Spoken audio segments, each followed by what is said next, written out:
good afternoon to everybody. My name is Bruce McPherson. I'm one of the trustees of the Clan Macpherson Museum in Newtonmore, and it's my pleasure to offer a very warm welcome to all of our many viewers to today's talks from the museum. This is our third talk, and I'm delighted to report that these talks are growing in popularity.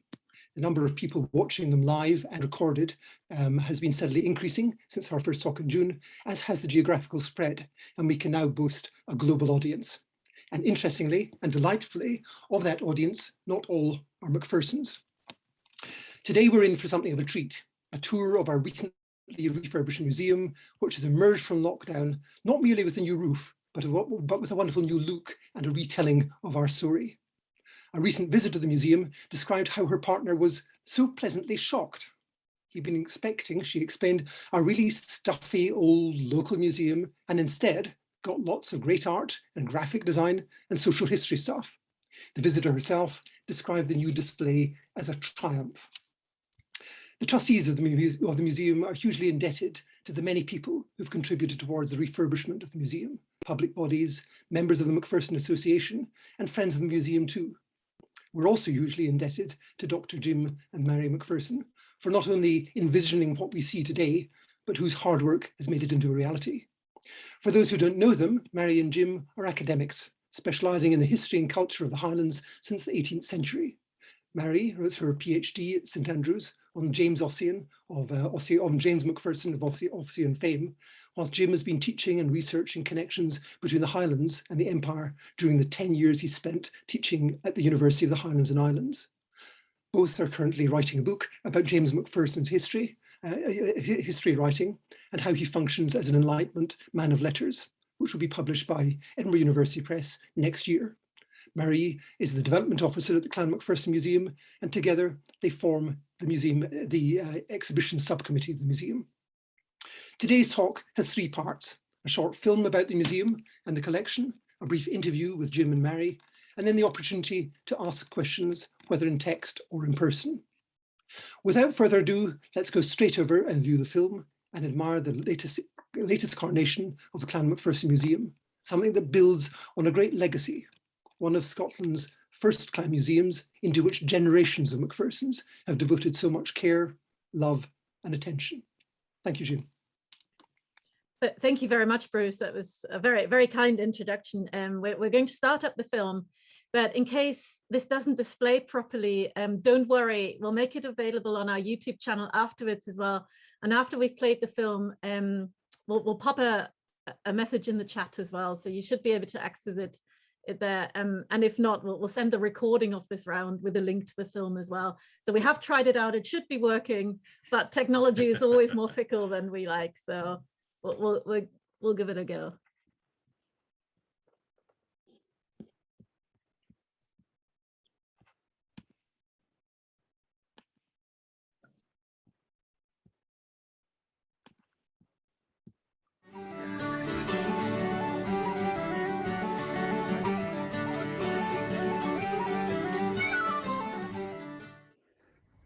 Welcome to the Clan Macpherson Museum.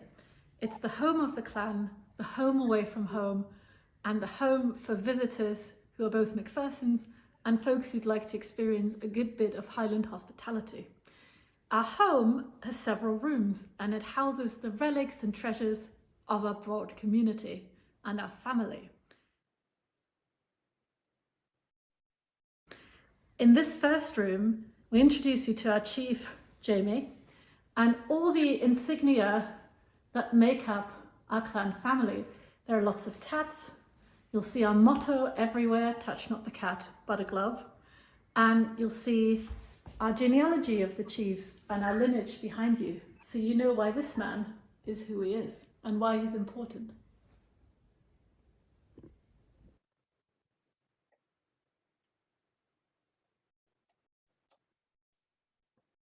So here in the second room of the Clan Macpherson Museum, we come to the early clan history, and it's all about some key objects of mythical power that we have from our clan history.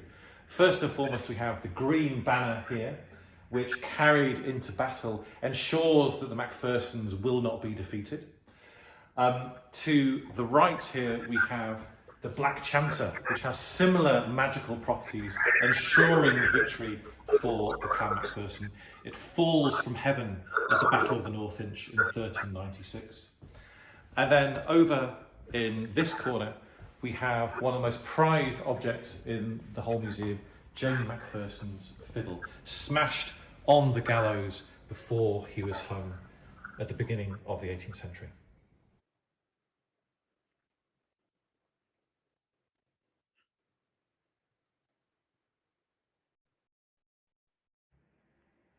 Room 3 is our Jacobite room. The Jacobite period was an important one for the clan. We were active in it. We didn't quite make it to Culloden, but we played an important part nonetheless. And this room is full of objects to do with the Jacobites. It's a narrow room because it's quite a threatening period, quite a scary period, but it's a good one.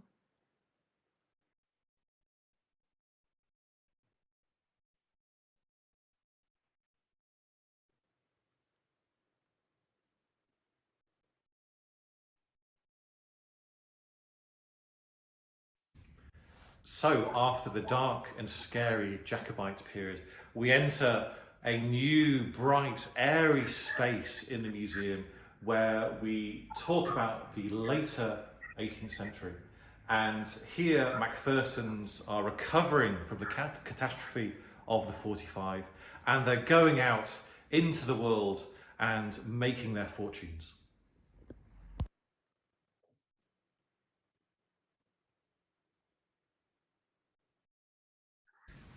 Our next room is all about heraldry and tartan.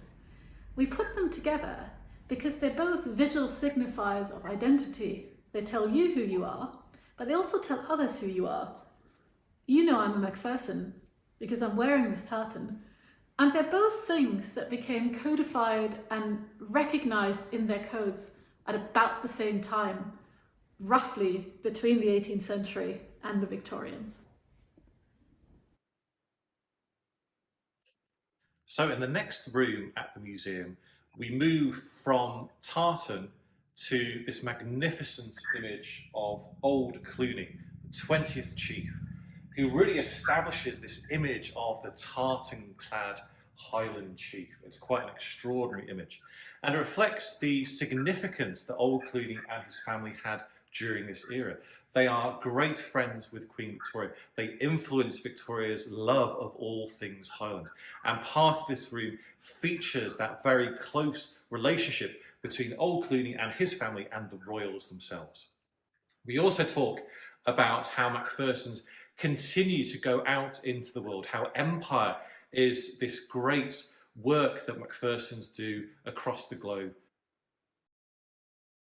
So in this room, we arrive at the 20th century, where stories of Macpherson belonging are told through a number of different strands. Obviously, war features very heavily. So we have here Sir Tommy's uniform, which celebrates his tremendous feats during World War II.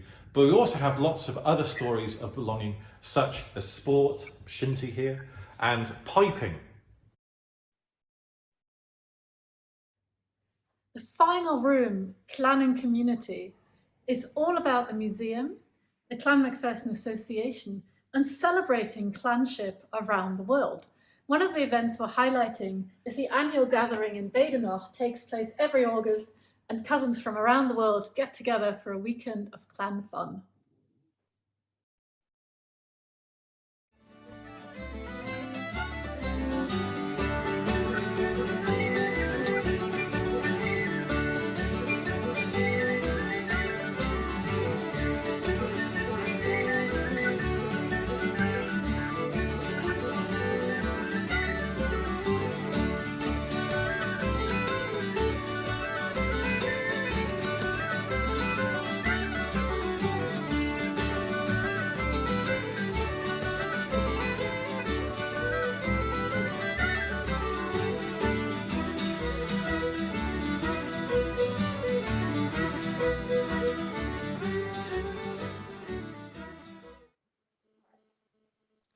So, Jim, I've been visiting the Clan Macpherson Museum for decades, and I know that it abounds with wildcats. This is a particularly impressive specimen, and I wonder if you can tell us anything about this ferocious-looking beast. So here we have a wildcat called Clooney, named after the chief at one of the gatherings. And the wildcat is the key symbol of the Clan Macpherson. Our motto is touch not the cat. So it's a warning to beware approaching a cat that is ungloved, that has its claws out. So beware the Macphersons. The Sun Black Chanter, another venerated object, so famous amongst the Macphersons, and such an important object in terms of our martial prowess. What's it all about? This is the Black Chanter. It's a great object of clan legend, and it supposedly fell from the heavens at the Battle of the North Inge in 1396. You can see a depiction of this up here. It's the guy catching the chanter. It's slightly broken, it's slightly smashed because it hit the ground. And it's one of those objects that means a lot to us. If the chanter is played in battle, we cannot lose. So Marie, we've got a beautiful looking object here, very, very decorative, clearly made of gold. But for all its beauty, I think it commemorates a fairly gruesome episode in Macpherson history. Can you tell us something about it? It's a great object indeed, Bruce. It's a commemorative medallion struck after the Battle of Culloden to commemorate the Duke of Cumberland and the government forces. And Cumberland's face is on one side, but on the other side, the one we have on display now, you see a depiction of the Battle of Culloden, which the Macphersons were famously late for because they were occupied, otherwise they'd been given other orders. But we think this medallion is fantastic, gruesome and horrifying, but fantastic, because it's got a depiction of the government forces mowing down the Jacobites with the inscription, "Rebellion justly rewarded." So Marie, I know that this is your favourite corner of the whole of the museum, but there's obviously some sort of connection between this sort of superhero type character down here, between this rather handsome fellow here and this quote. What is the connection? This wall in the museum is all about James Macpherson and the poems of Ossian. You can see some of the first editions on display here. James edited, translated, made up, put together Gallic poetry in English for the first time, and it was a huge success. It was a worldwide bestseller, and it changed the world, kick-started Romanticism. And we're fortunate to have two of the first editions of various other bits and pieces on display here, including this handsome copy of a portrait of James by David Martin, and this illustration, which is from a new illustrated edition of Ossian by Eileen Budd and shows one of the scenes from the poems. So three more fantastic portraits, one of a gentleman in fine uniform, one of a lady in a spectacularly garbed, bewhiskered man here. All Macphersons, I guess. What's the connection? What's the story? So here we have Robert Barclay Macpherson, this splendid Mr. Darcy-esque figure, his wife Eliza, and Duncan Macpherson, all three representing the extraordinary relationship between Macphersons and military service in empire and colonial administration. This is the last in a long, long line of chiefs' portraits. Obviously the chief who sadly passed away earlier this year, the father of our current chief, the 28th chief. Can you tell us a little bit about Sir William Macpherson and his significance for both the clan but also wider society? So we end the 20th century room with Sir William Macpherson, who not only was an exceptional leader of the clan, a great clan chief who promotes this idea of first among equals, but he also plays such a significant role in British life through his inquiry into the racist murder of Stephen Lawrence. It really is one of the most extraordinary and influential legal judgments in British history.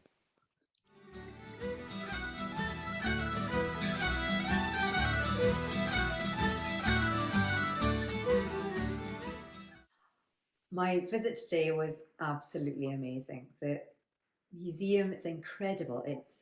It reduced me to tears, actually. I was so overwhelmed by its wonder, its glory, its beauty. There's been so much work put into it, so much thought, so much passion. It just says how wonderful Clan Macpherson is and how personal it is, as well as being open to everybody nationwide. I think it's an absolutely awesome place. It's an amazing display of all the artefacts, and going around it, the sense of story and theme was a wonderful journey. So it's been brilliant. It's absolutely fantastic. After seeing this museum for many decades, quite different. This is a revelation, I tell you. It's phenomenal.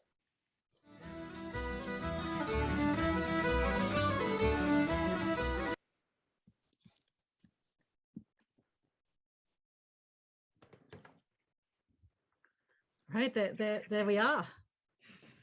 That's us back. Well, welcome back to everybody.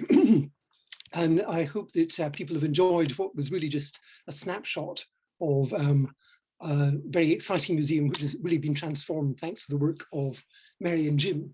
We'll have the opportunity to have a discussion or questions and answers about that in a few minutes' time. But I thought I'd sort of warm Mary and Jim up with a few questions, if I might.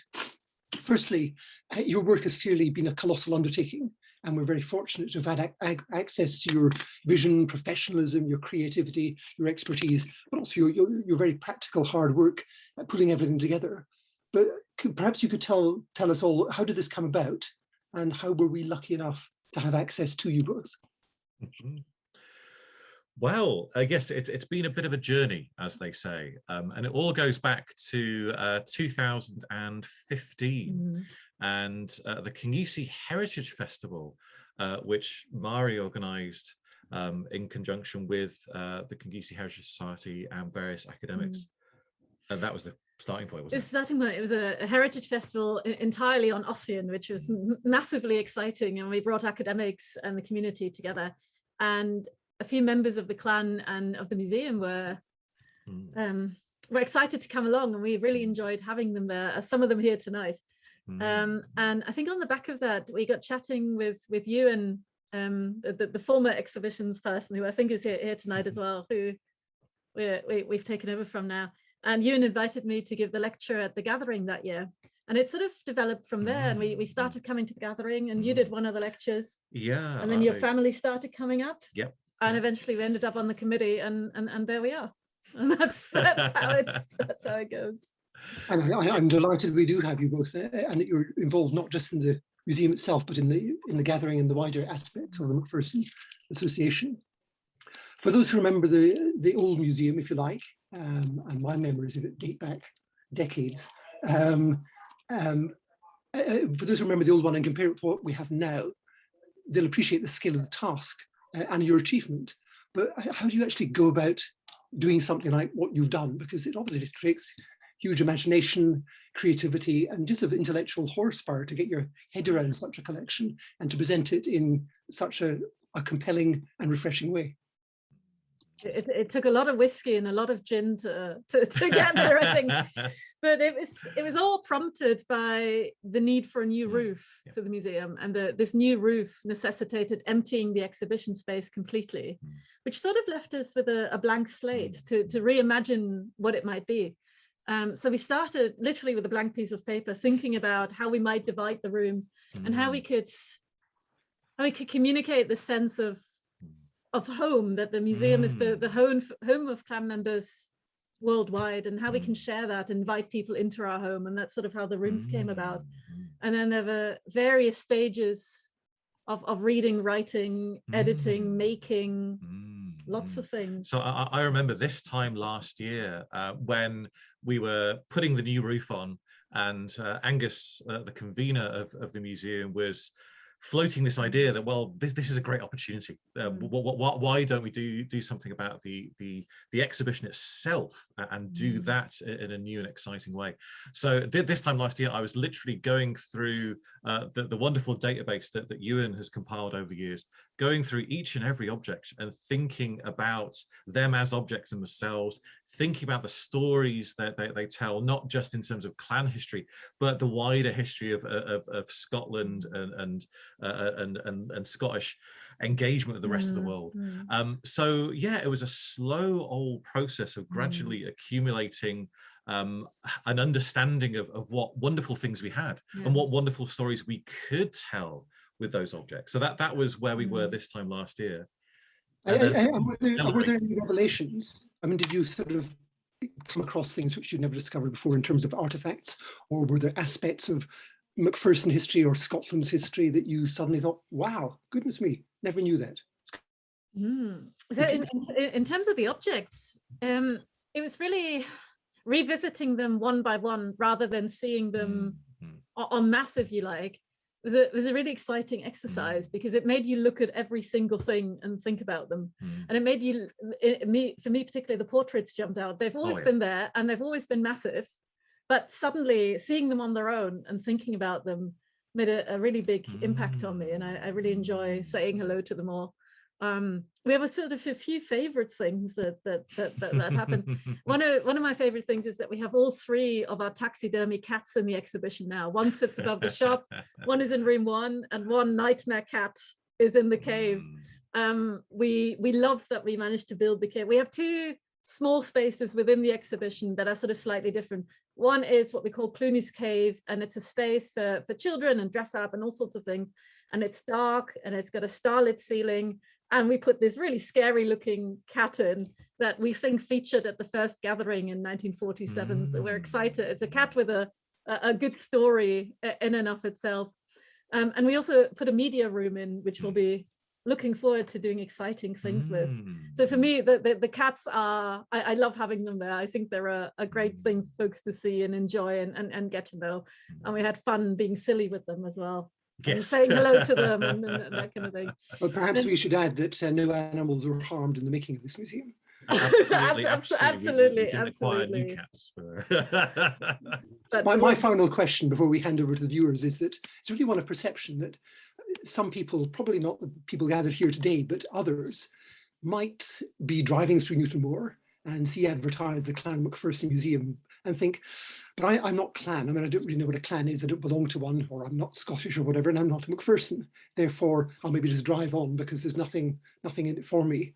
Do you think this is the case, or I mean, do you see there's something at the museum for everybody? Yeah, absolutely. Yeah, it was one of our sort of guiding principles when we set about designing the museum, was to tell a broader story about the region, about the Highlands, about Scotland, and about its place in the world. And I think that for me, that's been really exciting. My background is as an historian of that connection between the Highlands and Empire since the 18th century. So for me, to sort of relate to one of your earlier questions, Bruce, it was so exciting to see these connections become apparent through doing a bit of research and connecting it with research I've done previously, and making apparent that yes, these Macphersons are doing some quite extraordinary things in Empire. So in the 18th century room, there's a lovely combination of objects that we've had forever, such as a lovely portrait of Duncan of the Kiln, Duncan Macpherson, our 19th chief. And he's there with his sister Margaret, with an amazing horse. It's quite the depiction of horse and tartan. Margaret is wearing incredible tartan. But those are things we had already, and we put them in juxtaposition with the new portrait of himself there, James Macpherson of Ossian fame, and two other portraits. One of Colonel Alan Macpherson, who is the great-grandfather of our current chief, Jamie Macpherson. We have a copy of the portrait that hangs in Newton Castle, the seat of the chief. And together with that, we put the portrait of Sir John Macpherson of Slate, who became Governor General of India. And for me, it's extraordinary discovering that, well, hang on, they're all working together. They're great friends, they're great enemies, they're lending each other vast amounts of money, they're scamming each other out of vast amounts of money. It's an extraordinary tale of the connections between a wee little place like Badenoch and the rest of the world. So for me, as an historian of that period, it was great to draw upon some of the latest cutting edge research from folks like Andrew McKillop at Glasgow, who was very generous in sharing his latest research with us, which we've now been lucky enough to put into the museum. So for me, that global story and being able to draw that out through the objects we have and by the new ones that we acquired was really thrilling. Yeah, and I think we think of the museum as the Macphersons as a case study for other things. So it's a museum of the clan, but it's also a museum of Scottish Highland history more broadly, where everything you see happens to be done by Macpherson's, but you don't have to be a Macpherson to enjoy that and to appreciate it. And we finish in the clan and community room that is all about the gathering, the association, and folks coming together, you know, worldwide in Badenoch and as where we end with a nice big panel, which is a quotation from our chief, Jamie, where he encourages people to join in and to come along to gatherings, whether they're Macphersons or not, because anyone can apply to and petition the chief to be an honorary Macpherson. And we think that's a really important thing to have there. And we were hoping that visitors who might be on a Scottish holiday, if they're going to visit one clan museum, it better be ours. And that chimes, the chief's farewell message chimes beautifully with the introductory panel of the museum, which is all about home and belonging and inclusivity, that anyone can belong. If you have that connection to here, then you're welcome. Come join us. You're one of us. Anyone can be part of that. So it's been delightful to thread that story throughout the museum and talk about that sense of belonging and how it does have that inclusivity to it. And for us, that's been really exciting. Fantastic. And obviously that has always been there, but I think you've managed to present it in a very sort of contemporary manner. And it's through mediums like this, these monthly talks, again, we can take that story to other audiences. I'm always conscious that many of the Macpherson Association members who live in countries far beyond Scotland will probably sadly never get to visit the museum in person.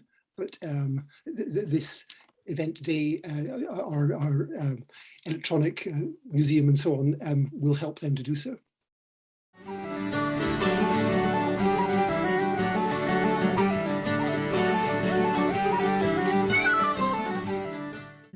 I'd now like to sort of throw open the questions to, and indeed or comments to any of our people who are online at the moment.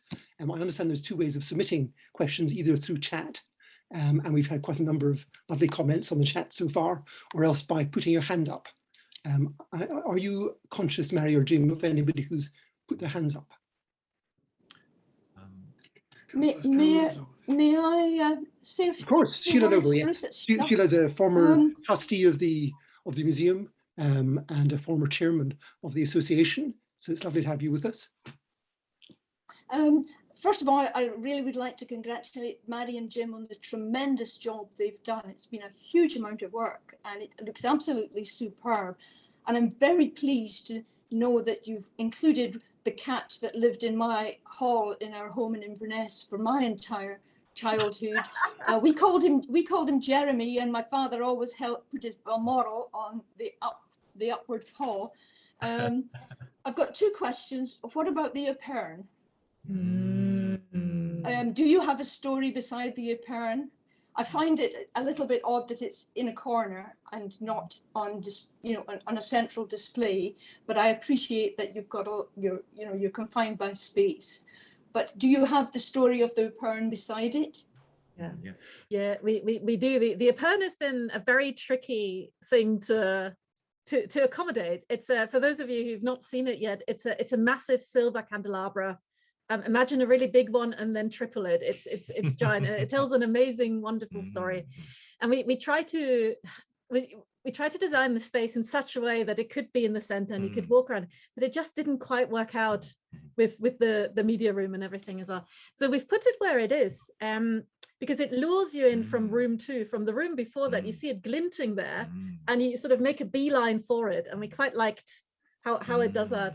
And its position, we sort of hit upon it on a day when we were down and Ewan was down and Rush was there, and the four of us looked at it and thought that's where it's going. And it's been, we have the story next to it, and it's now sitting on tartan, so we've put a bit of the hunting underneath it in the case, which is quite nice. Well, I would quite like to put panels around the bottom of the case. At the moment it's the legs, the black legs of the panel. And like we've done with the platform that the clock is sitting on, where you could see some quotations from the Burns poem and things like that, I would love to have some panels there that illustrate the story a bit more. But that was just too much to do right now. Yes. That's for the future. And the corner, it does have a panel next to it on the right where you can read about Ewan in exile and what happened, and that story is part of it.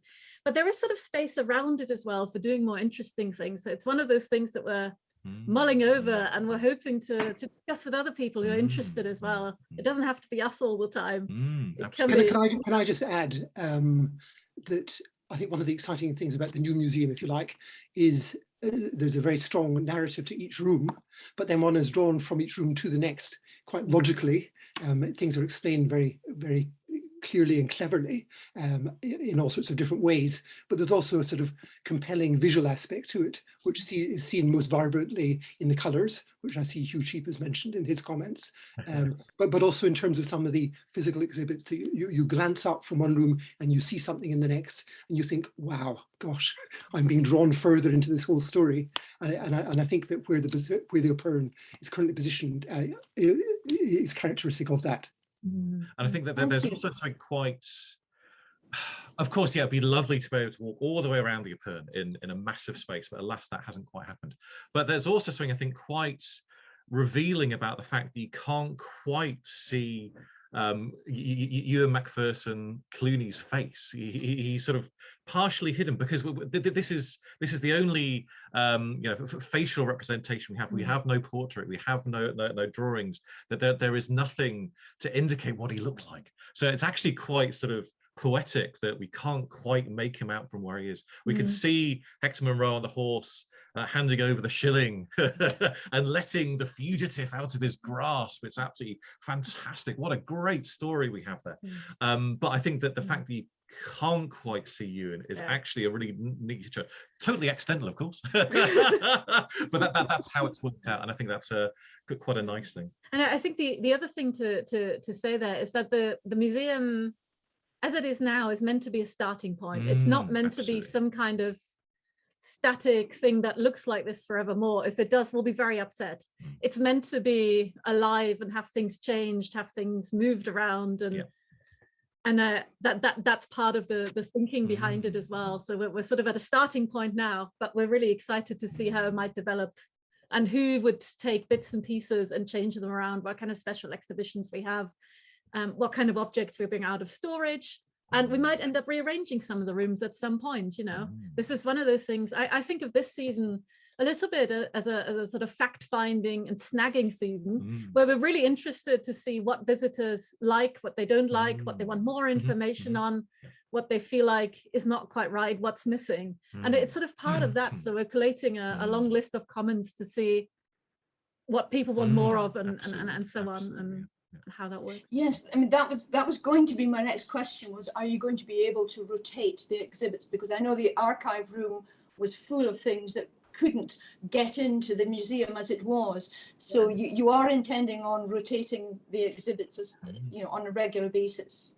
Yeah, absolutely, and it's something we're looking forward to working with our new curator on whenever they're in place for next season, and whether it's a sort of regular rotation where you swap certain things for certain other things, or whether it's a sort of themed rotation where one year you highlight this aspect, another year you highlight something else. We have so many wonderful objects, like all museum, most of our collections is in storage. That's how it is. You only ever see a tip of the iceberg. So we're quite excited about the possibility of making those kind of changes as well, but not immediately. And we've enjoyed having some of the manuscripts and some of the books on display. So we have the Invereshi book out on display now, which is a lovely thing to see. I'm excellent you because you know this better than anyone else, having transcribed it. And Duncan of the Kiln's diary and things like that. It's lovely to have them out, but because manuscripts are quite fragile, we have to be careful about how long we can have them on display and so on. So those are some of the things that might well either be turned regularly or be changed for something else and so on. And we're keen that in the future it's that there'll be a system where it's easy for people to ask to see things up close as well, where you can, you can book a slot and you'd like to see the Jacobite medallion, and that is then possible and it can be removed from the case and so on. That's a wee while off yet, but that's the sort of thing we're thinking about to make it accessible is the wrong word, because it sounds like dumbing down, but I don't mean that at all. But that people can have an up close look at things, and you know, it's their heritage, it's our heritage, and it's something we're very keen on to really get people sort of nose deep into the with caution, but you know, up there. That's Thank you very much. That's great. Thanks, Sheila. Can I feed you a question from Peter MacDonald, who inquires, who is the lady in the tartan dress in the Highland Revival Room? So tartan dress, that must be Margaret then, Margaret, mustn't it? yes. In the blue 18th century room with the portraits of men. So that's Margaret with the horse, who's the sister of the chief, sister of Duncan of the Kiln, and the mother of the very handsome Mr. Darcy character in the next room. I feel like we have to add that in because he's lovely. He's become my favorite. Margaret is amazing, and the thing there's a few things that's I really like about that portrait. One is the horse, because it's ridiculous. It's a very silly faced horse, and it makes me laugh. It's like the horse is sort of literally leaning over her shoulder. It's bizarrely comical. It's great. And then she wears epaulets like her brother in the portrait next to her, who's in a full military uniform. So I like that she has that as well. But my favorite thing, I think, is that the tartan looks lovely, except for one sleeve, which is at an angle, and the artist has the stripes going the same way as the rest of the dress. So it looks like the artist had never seen tartan before. And I never noticed that until recently, but it amuses me every time I look at it now. But we're very fond of Margaret. And it's a lovely representation of tartan before it becomes codified as clan tartan. And she's just wearing random tartan. As a Macpherson, that's just what she's wearing. And it's only later that it becomes associated with this kind of thing. Fantastic. Question now from the US, from Nancy in Kansas, whose great grandmother was at Macpherson. Are there any thoughts of having a virtual museum? Well, we already do. So that's sort of our answer is that the Macpherson Electronic Museum, the MEM, which you can find on the website, I think it's one of the earliest virtual online museums that was created. And that's a way of visiting most of our objects and most of our stories. And I would love to see a virtual museum where you literally walk around the rooms, you know, where you walk into a room and you click on a thing and you can zoom in and that kind of thing. But I think that's a while off yet. So the MEM is a really, really good thing to visit, to read up more about the things you see. Of course, the MEM, the order of objects is that of the old museum, so it doesn't quite match with what you're presented with, but all the good stuff is there and loads and loads of information. So we'd very much recommend people visit that. Fantastic. So yeah, again, the narrative goes on. We're not ending with the fantastic work you've done. It's a constant state of evolution. Are there any other people with their hands up or caring to put their hands up? I think we've got Jeff has his hand up. Right, yes, Jeff Justice. Hi, Jeff. Well, tuisig tapaleversen and taishbenig glay agus wavasek manju. Certainly was very happy to see your featuring of the Gaelic poetry there at your museum. If there's been any silver lining behind this pandemic, it has been people rediscovering this very beautiful language and taking the time to learn it, use it, and share it.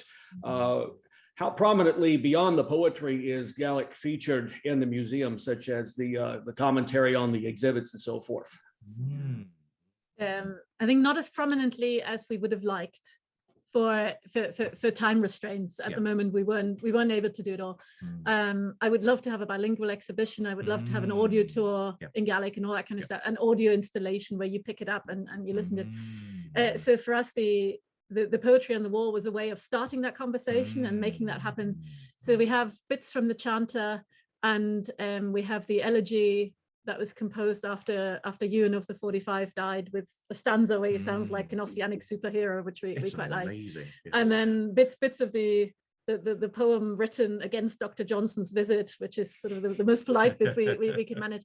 And we've tried to use people's Gaelic names wherever we could, and we've tried to use that kind of things just as a matter of course in the exhibition. But it's one of those things we would love to do more with, and to apply for funding and do it properly and things like that. So it's a bit of a cop-out answer, Jeff, because we'd like to do it. Yes. But it was a huge task putting this together in the time that we had as it was. but absolutely, we're looking to build on this. This is only a start, and absolutely, we will make this as inclusive and as bilingual as we can in the future. My favourite bit of bringing Gaelic into the museum, a slightly sort of selfish, personal one from my point of view. Of course, Mary Macpherson, Mary Vaughan Oren, Big Mary of the Songs is one of the great, if not the greatest, Gaelic poet of the 19th century. Writes the most extraordinary protest poetry in the 1870s, 1880s against the injustices faced by the crofting community across Scotland. She is amazing. So we featured her, we commissioned a new piece of artwork from Fiona Black, a young artist down the road, to represent Mary Vaughan Oren. And next to Big Mary, we have a display of books, of one of Big Mary's books, and we've got Donald Meek's collection of protest poetry, which is absolutely marvelous. And a few years ago, I discovered that my great-great-grandfather, Neil Macpherson, was the Bard of the Braes. He was writing protest poetry in Skye in the 1870s, 1880s, at the same time as Big Mary. So we have the Gaelic poetry of Mary Vaughan Oren and Neil Macpherson side by side in the museum, and that makes me very, very happy. And a similar kind of instance in the Ossian wall, in the Ossian cabinet, we've got the English versions on top, and then we've got a couple of other. We've got Campbell's sort of heroic ballads, heroic Fingalian things, and then we've got a beautiful edition of Sinton's Badenoch poetry, and we've chosen to put the Gaelic version out, not the English one. So most folks look at it and think, oh, that's a pretty book, but it's that sort of felt like an important thing to put that out and not the translation at the back. So we'd love to do more. Okay, I did put my email address in the chat right there. I've got resources on both sides of the Atlantic I can bring to bear as far as grants are concerned to help out with that translation if you're so interested. Perfect. Thank you very much. Thank you, Jeff. That sounds great. Excellent. We'll be in touch. Thank you. Thank you, Jeff. I'm going to come to Bonnie Macpherson in just a few minutes, who's got her hand up. But before that, I'm going to come to Elaine Macpherson in Canmore, Canada, who raises a question which touches on something that Jim has said a few moments ago. I'm a descendant from Macphersons who emigrated to Wapella in Saskatchewan. I'm researching our Macpherson history from the Hebrides. Do you have anything available on the clearances and what may have brought the Macphersons to the Hebrides? Lovely museum, congratulations on the beautiful exhibits. I very much enjoyed the tour and will watch again and again. I hope to visit one day in the near future. Fabulous. Thank you very much, Elaine. That's a great question. Yeah, absolutely. We were very very eager to make sure that the story of the clearances was told. That this is a crucial element that helps us to understand why the Highlands is like it is today. So from the later 18th century room onwards, we feature stories of clearance, including instances where, of course, it's the Macphersons themselves who are doing the clearing, which I think we have to be honest about. This is something we have to be open and acknowledge that Macphersons, like the 19th chief Duncan of the Kiln, he did clear tenants. The other Macphersons, his son, also James Macpherson, cleared plenty of folk from the Ballaville estate on the other side of Kingeasy. So that story is very much there. But of course, we tell the story from the other side of the telescope, as it were, in those stories of crofting and resistance. So that's why we have Mary Vaughan Oren and Neil Macpherson. We feature some objects of everyday life. There's a lovely butter churn there and a massive kettle and all sorts. So yeah, it's not as, again, you know, we are working within constraints of space and time here. So it's not as prominent as it might be, but it is there. It is absolutely there, and it tells that story of how Macphersons were both cleared from land and they were the ones doing the clearing. It also connects really interestingly with the connection between the Highlands and Empire, between Macphersons and Empire. The reason why many folk were being cleared was because money was coming in from Empire, and then landlords are using that money to improve their estates, and one of the consequences of that is clearing folk from the land. So that story, that very localized story of clearing folk from land in Badenoch and in the rest of the Highlands, that is very, very closely connected with what Macphersons are doing in, you know, the rest of the world in Empire. If they're not making loads of money in Empire, then they're not investing that money in this region and clearing folk from the land. There is that intimate interconnection there. So yeah, it is a story that is very much featured in the new museum. And it's exciting because, as you suggest, it's a challenging narrative. It's not all sweetness and light and so on. It's a true story of history. We're not trying to gloss over things at all. Absolutely, yes. We have to be honest about these things. That's what it's all about. We're of course that there are so many stories we do tell in the museum that are fabulously romantic and all the rest. And you know, it sounds like Outlander or something. You know, think of Clooney in the cave. This is, you know, but equally we have to be, you know, we have to be honest. We have to acknowledge what the Macphersons are up to, and I think we've tried to do that. Again, it's a start. This is a beginning. Other folks hopefully will be able to come along and do more with this, but it is now there, and it's something that we're openly acknowledging. Fantastic. Bonnie Macpherson. Oh, I was just wanting to say to Nancy in Kansas City that the MIM is on the website of the Clan Macpherson Association page under the museum, and that she could sit down with her grandmother and go through the different exhibits that are posted there. I'm assuming we will at one point update the website, and it might be a little more easier to find, but it might be helpful for people to be able to go to that page and find the artifacts that we're talking about. Yeah, absolutely. Our intention is to keep the current MEM, the current electronic museum. We will archive that forever. That will always be accessible. But what we'll also do is to create a new virtual museum to reflect what we've done differently. It looks very, very different to the old museum. So we need a new virtual environment to allow folks to experience it. So at some point, again, yes, this is for the future. we keep saying this, don't we? But again, the whole point is to lay the foundation that other folks can then build upon. And one of the things absolutely will be a new virtual presence for the museum that folks can then enjoy from wherever they are in the world. And talking of the future, Bonnie is shortly to be elected ARA, the chair of the Macpherson Association, which is very exciting. And I'm just wondering if, from that perspective, you have any sort of comments or observations on the work that's been done and the work which goes on concerning the museum. It's been fantastic just watching it happen in front of our eyes. So much color has been brought in.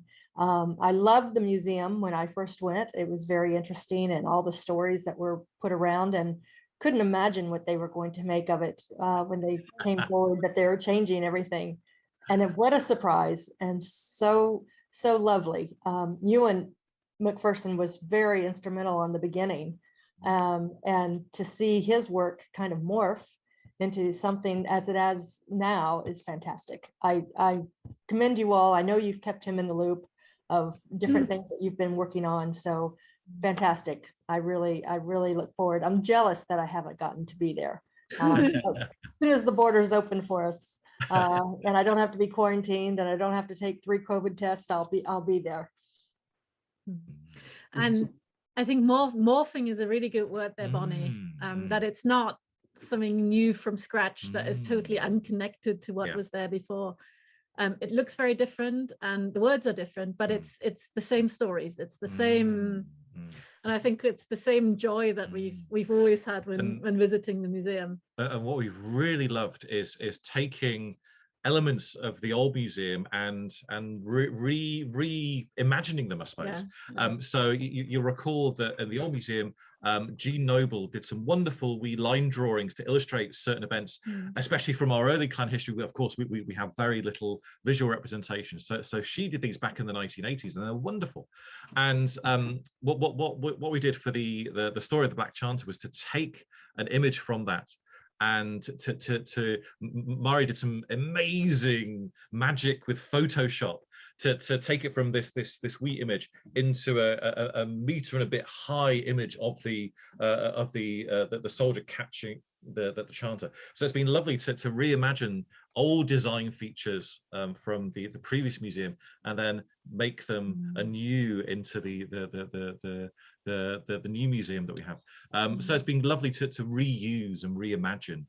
So yes, it does look very different, but that there are those elements that connect us to where we've come from, and I think that's really important. And one of the projects that we have going on over the next few months is to work with you, and I'm going to put him on the spot here, to work with you and on turning his exhibitions, as many years of exhibitions, into a book, into a history of the clan, a history of the museum, a history of the objects, and we're sort of editing a bit, and we're helping package it. I think that's probably our contribution, but Ewan's doing all the hard work, and that's something we're hoping to have ready at some point next spring. Definitely available at the big clan gathering next August, and that's a really exciting thing for us. Yes, we're so pleased that Ewan said yes, that he agreed to do this, and we had a really good chat with him about this the other day outside the museum, and it's a really nice thing to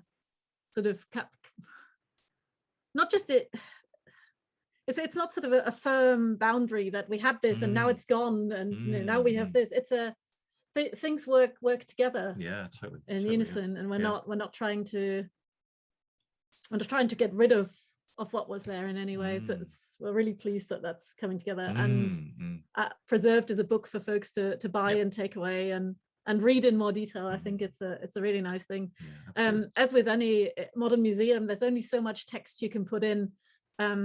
If anything, you write and then you edit it down and you edit it down some more, and you're left with barely anything, and people still tell you it's too much. So we started out writing, I think, 40,000 words, and we got it down to about 15,000, something not like just 15 words. Which for academics, that's not a lot. That's like you barely have room to say anything. So the opportunity to have it as a book is a really exciting prospect. I know that Ewan Macpherson is with us this evening, and I don't know if you'd care to comment at all on what's just been said about him.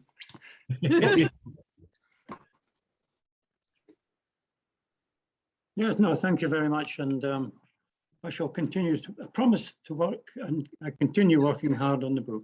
But there is one question that I was trying to ask, or rather ask you to comment, and that is the little bit of modernity. And that's the Cairn to Ewan of the 45 in the Clan Association section. I think viewers will be interested in what inspired you to do that and make a mosaic of it. Thank you. Thank you. Thank you, Ewan. That was one of the things we were thinking about talking about earlier, and then we never got there. So the Cairn to Ewan of the 45 is the one museum monument that's out with the museum. It's down the road. It's not massively far, but it's definitely it's a different space, and it's an important space for Macpherson's. It's part of the gathering every year. You know, it's part of the part and parcel of what we do.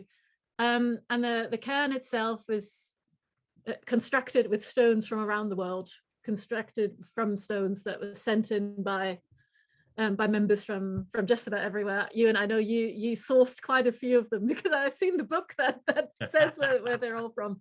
But we love that. And when we started this project, we were thinking about sort of how to involve the broader clan community in the museum and in the refurbishment, what we could do about it.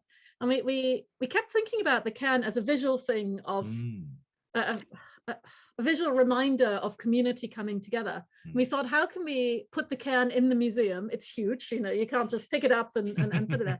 So we came up with this idea that we would ask clan members from around the world and anyone who considered themselves part of the Macpherson to send us photographs of them doing Macpherson things. It's a lot of tartan, because we wanted photographs that are a visual reminder of Macphersoners, where you can tell it's a Macpherson event without needing to be told that it is. And we put them into, the computer turned them into a big mosaic. So it's the picture of the cairn, but it's made up of 700 little pictures that repeat and repeat and repeat. I've really enjoyed watching visitors find themselves in the cairn and looking where they are and finding Grandpa and pointing at things. And it's been a really nice community thing, and having that as sort of almost the last thing you see in the museum, we thought made a really nice point that this isn't us either us personally or us the museum or us the clan imposing something on other people. It's genuinely a community project, and that's what keeps the clan going, and that's what keeps the museum going. And that's what Bonnie McPherson is about to show us a representation of the. We're going to see if it works. We'll see if it works. Let's see if that comes through on the photo. I don't know if that comes up. Maybe if I keep talking, it'll be in the middle of the screen. But if you look very, very closely, there's little tiny photos all around, and how you did it, it was fantastic. But it's hanging on the wall. What is it, like 6 feet tall? Yeah, it's a bit bigger than that. Bigger than shape. Yes, so it's much bigger. Yeah, it's about A0, and it's the photographs are like maybe an inch across. So if it's your photograph, you definitely can spot yourself. Can I just say that if you've not been able to see it this evening, then I would urge you to come to Scotland or to travel within Scotland to see it in person, both at the museum but also in the location. Yes. And that's a good ending point, as Mary mentioned, for your tour around the museum, because it, in many respects, captures everything that comes beforehand, and it captures where we are now, not just having this wonderful collection within the museum, but in terms of our kinship and the cairn. Yes, as Mary mentioned, has stones from all over the world. It came together on the occasion of the anniversary of the ending of the Jacobite Risings, the 250th anniversary, but also the 50th annual Macpherson Gathering. It is a wonderful memorial to who we are, both in terms of history, but also where we are at present. The museum is currently open from 10 till 5, Mondays to Saturdays, and on Sundays from 12 noon until 5 p.m. And the new exhibition, the new museum, if you like, is going to be formally open next August by Jamie, our 28th chief, when the Macpherson Association gathers for its 75th annual gathering, which will be a very exciting occasion. Obviously, I hope that today's talk has tempted many of you to visit the museum, whether virtually or in person, to come to the gathering, as the chief invites you to at the end of the tour of the museum, or just to continue to celebrate Scottishness, clannish, coming togetherness, Macpherson's, or whatever it might be. Anyway, my thanks to everyone who's taken part this evening, to all the questions which we've had, and the very generous comments we've had in chat. I do hope it has inspired you to come and see us. Particular thanks to Mary and Jim, not just for the time this evening, but for the many, many hours which they've put into retelling our story in a very contemporary and imaginative way. So thank you all. Wish you all a good weekend, and hopefully we'll see you again for the next chat, which takes place, can you remind me, on the 21st of September? On the 25th of September. 25th of September. Thank you very much. Good. Thank you. Thanks, everyone. Thank you. Bye-bye. Bye, everyone. Bye for now.